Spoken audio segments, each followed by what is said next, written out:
اسلام میں کوئی شب برات نہیں ہے۔ شب برات اصل میں براعت ہے، براعت، برات کا مطلب نجات۔ 15 شعبان کی رات کو بہت سارے لوگ شب برات کہتے ہیں یا لیلۃ البرات کہتے ہیں، اور یہ عقیدہ رکھا جاتا ہے کہ آج کی رات اللہ تعالیٰ جہنم سے آزاد کرتا ہے۔ مگر 15 شعبان کی رات کے بارے میں کوئی بھی صحیح حدیث موجود نہیں ہے، نہ نبی سے کوئی خاص عمل موجود ہے۔ نحمدہ ونصلی ونسلم علی رسولہ الکریم۔ حضرات، ابھی آپ نے ایک کلپ دیکھا، اس میں یہ اہل حدیث مولوی یہ کہہ رہا ہے کہ شب برات کے تعلق سے کوئی ایسی حدیث نہیں ہے اور نہ ہی حضور کی زندگی سے کوئی ایسا خاص عمل ثابت ہے۔ تو انشاءاللہ آپ اس ویڈیو میں بنے رہیے، آج آپ کو ثبوت مل جائے گا۔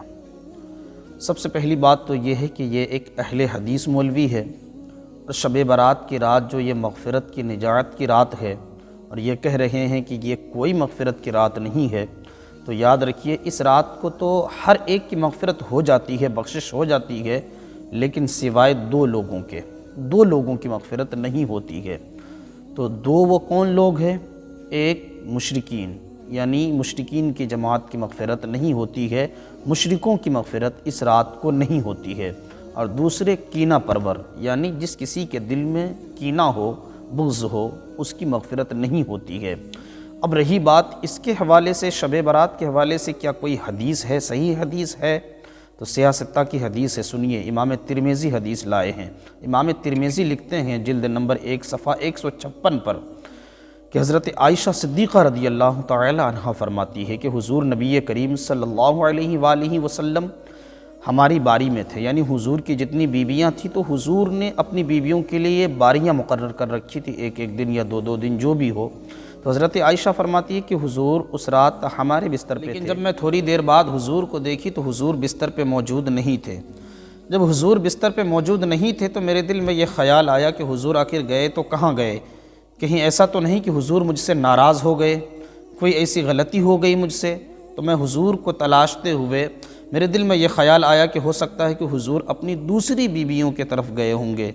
تو حضرت عائشہ فرماتی ہے کہ میں حضور کی بیویوں کے جو حجرے بنے ہوئے تھے، میں حضور کو تلاشتے تلاشتے ان کے حجرے کی طرف گئی، لیکن حضور ہمیں وہاں بھی نہیں ملے۔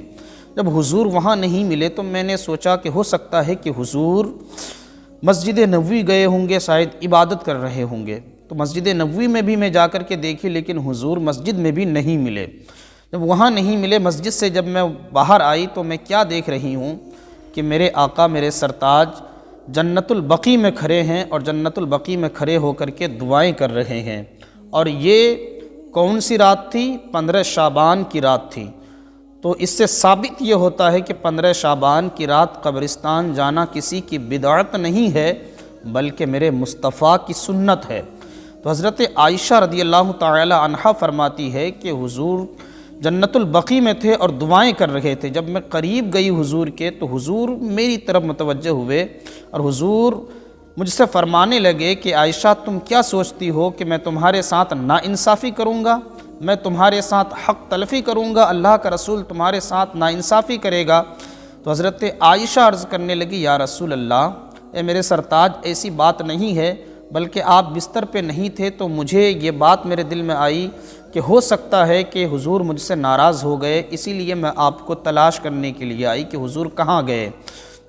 میرے آقا فرمانے لگے، عائشہ، کیا تمہیں پتہ ہے یہ 15 شعبان کی رات ہے، اور یہ اتنی بابرکت رات ہے، اتنی بابرکت رات ہے، اتنی رحمت و برکت والی رات ہے کہ اللہ تبارک و تعالی اس رات کو میرے امت کے لوگوں کے کتنے تعداد کے لوگوں کو بخش دیتا ہے، جتنا بنو قلب کے قبیلے کے پاس بکریاں تھیں اور ان کے بکریوں کے جتنے بال تھے چمڑیوں پر، اس بال کے تعداد کے برابر اللہ اس رات کی برکت سے میری امت کو بخش دیتا ہے۔ یہ بات حضور نے حضرت عائشہ سے 15 شعبان کی رات کے وقت کی اور تنہائی میں کی، لیکن حضرت عائشہ نے اس بات کو فضیلت والی بات سمجھی، تو صبح کو حضرت عائشہ اس بات کو امت کو بتا دی۔ اگر یہ بات فضیلت والی نہیں ہوتی تو حضرت عائشہ صدیقہ رضی اللہ تعالی عنہا امت کو نہ بتاتی، لیکن انہوں نے سمجھا کہ یہ بات فضیلت والی ہے، یہ بات امت کو بتائی جائے۔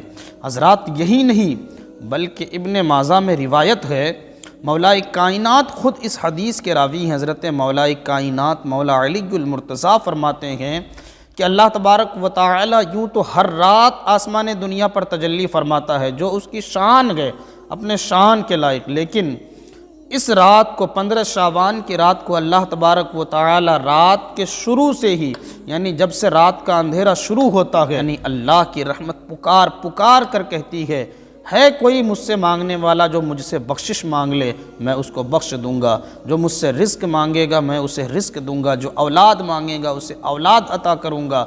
لیکن حضرات محترم ان کے نزدیک تو کوئی فضیلت ہی نہیں ہے، اور پھر مولا کائنات فرماتے ہیں کہ اس رات کو جو عبادت کرے اور پھر اگلے دن صبح کو روزہ رکھے تو اللہ تبارک و تعالی اس کے تمام گناہوں کو معاف کر دیتا ہے۔